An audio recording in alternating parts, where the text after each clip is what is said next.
installing this onto that 2019 TRD Off-Road. And I'm not gonna do a whole unboxing, but just a quick little snap it. Got the instructions and then all this fun looking stuff that's gonna make my truck go vroom vroom. So I'll be right back. Okay, so here is everything that comes in the box. All your fasteners, bolts, nuts, thingy-mabobs, little thingy things.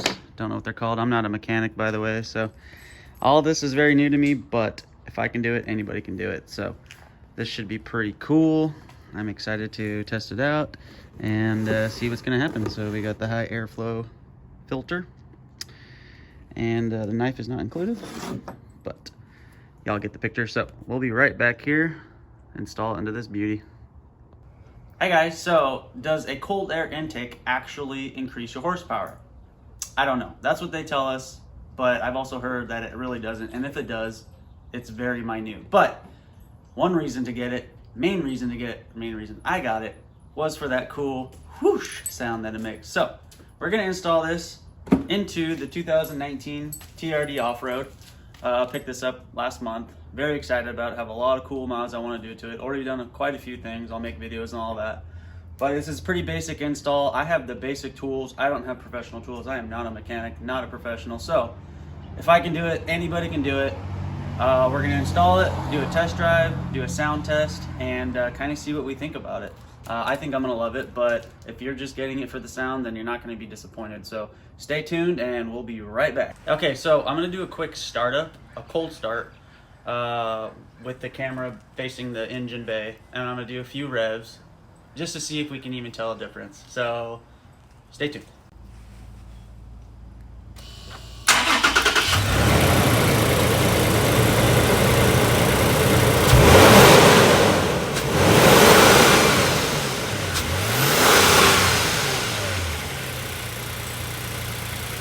Okay, so here we go. So first thing we need to do is we need to take off the hood cover, or whatever this is called, engine cover, and then we have these little clamps that we have to disconnect. It'd be a lot easier if we had a,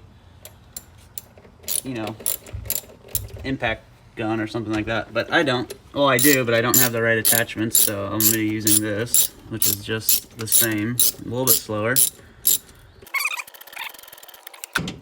Then there's this clip right here.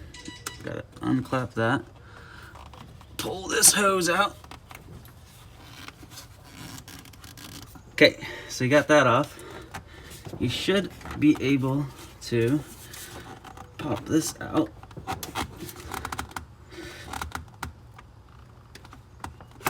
Like that. And a little more. There we go. Okay, so now we have to disconnect this little wire harness, so you can just pinch it and pull up, and then that should expose everything. There's a couple of clamps over here that we have to expose. I think there we go. So that opens that up, and then I think we have to pull this. There's a hook down here, kind of like a clip. There we go. That clip pops right out, and then open up these things so we can expose the lid. Got everything disconnected. You just snap back these brackets, and after you snap those back, the top of your stock air intake will come right off. So I'm gonna go put this off to the side, and then we'll be right back with the rest of the install. So once you take off that air filter, you just come in here to inside the housing unit. There's two bolts that you just have to get out, and it'd be easier if I had a, like I said, an impact wrench, but I do, but I don't have the right size. Take that out, and then there's one more right here. Two bolts, and then there's going to be some more.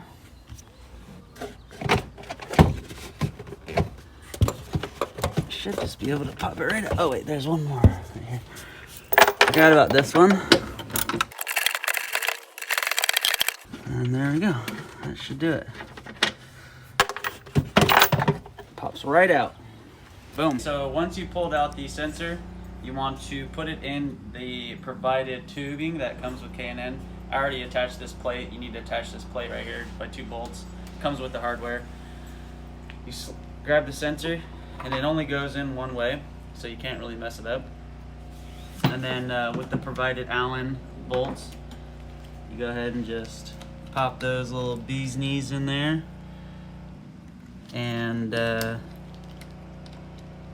ahead and tighten that down, and I'll show you how to install it here in a second.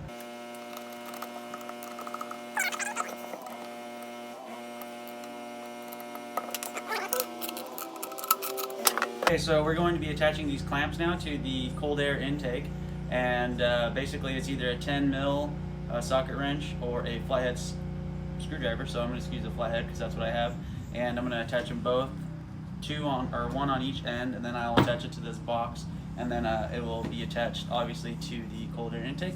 So I'll just get started on that.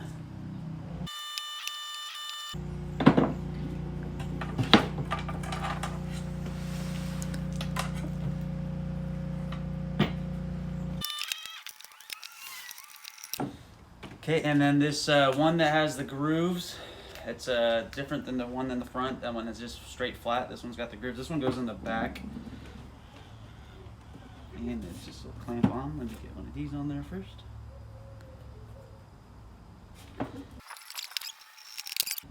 And this will also just get tightened down. You'll tighten it down once you get it in the truck. Before you can install the box, you have to install these little bushing things, applicator things, where you can able to secure the actual cold air intake to the stock components of the truck. So we got 2 just male and female ones, and there's designated spots for those right here by this wire loom right here. This where all these wires are. There's one that just goes right behind that, or right in front of that. The other flat one, it's just gonna go directly in front of it. There's a opening for that one as well. Oh well, you didn't have to drill any holes. And the one that has 2 male counterparts, this is gonna go by the power steering fluid. There's a already drilled spot for it, so it's easy to just pop that one right in there, hand tighten it down, and then you should be able to just install that cold air intake. So I'll be right back with the installation on that. So now that you got the cold air intake assembled, you should be able to just drop it in there into the correct position. So we're gonna squeeze this in there, catch it, and then all the holes should line up. Maybe need to do a little bit of wiggling and jiggling, but they should all line up, and they do. After you get this thing mounted, you just use the supplied bolts that comes with your kit. There's a couple of holes down here in the box. You can just pop those right in there, and then I'm just gonna get them hand tightened for now. It's kind of awkward, it's kind of tucked up in there. But basically that's what you do, and I'll just tighten these down for you guys, and then show you the next step. So after you install those 2 bolts inside the box, there's one more nut that goes right here by the power steering. It's kind of tricky to get in there, but basically you just want to thread it on there. Hopefully I don't lose it, and then tighten it down. So I'll be right back with you. Once you get this thing installed and tightened down and everything, you can go ahead and start putting in your filter. And it's pretty simple. You just slide it in and tighten it down with a flathead or a 10mm wrench. And so here we go.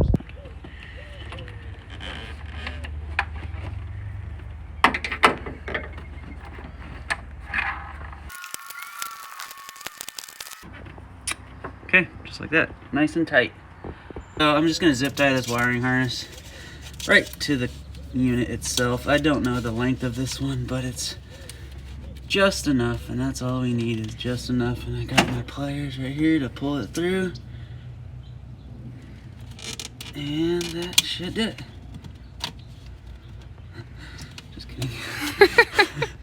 So I'm just gonna zip tie. I had to attach 2 zip ties to make this long enough, just to keep this wiring harness kind of out of the way, not bouncing around, making noises under the hood. So I'll just tie this down, and then I'll grab my wire cutters and snip it. Bada bing, bada boom. and she's ready to fire up.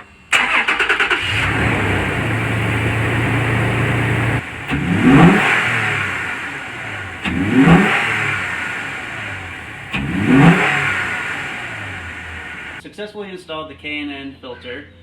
This is the K&N 639039, and this one has just the plastic HDPE tubing. You can upgrade and get like the chrome one for a little bit more. This one was $241 online. You can get it on Amazon. I can put the link in the description. But I didn't really see the benefit of spending the extra, however much it was, 30-40 bucks for the chrome, especially since I don't really love the chrome look anyways. And I think this is way more stealthy looking, way more sleek. So gonna go take it for a test drive, see what we think about it. I doubt we're gonna feel an incredible increase in horsepower, but you never know. But either way, it should sound pretty awesome. I'm pretty excited about that. So stay tuned, we'll get in the truck and go for a ride. It sounds like it's a V6 with this thing in there. It really wakes it up, it really does. So pretty happy about that little upgrade.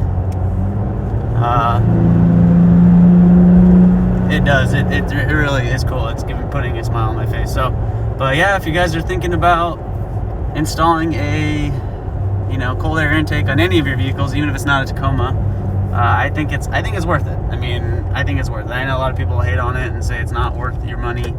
I personally think it's worth it, even if it does give you a minute upgrade on performance as far as MPG and horsepower and those things. In my opinion, I think it's worth it. Of course, you could spend your money on other things. It's your money, do what you want. But if you're asking my opinion,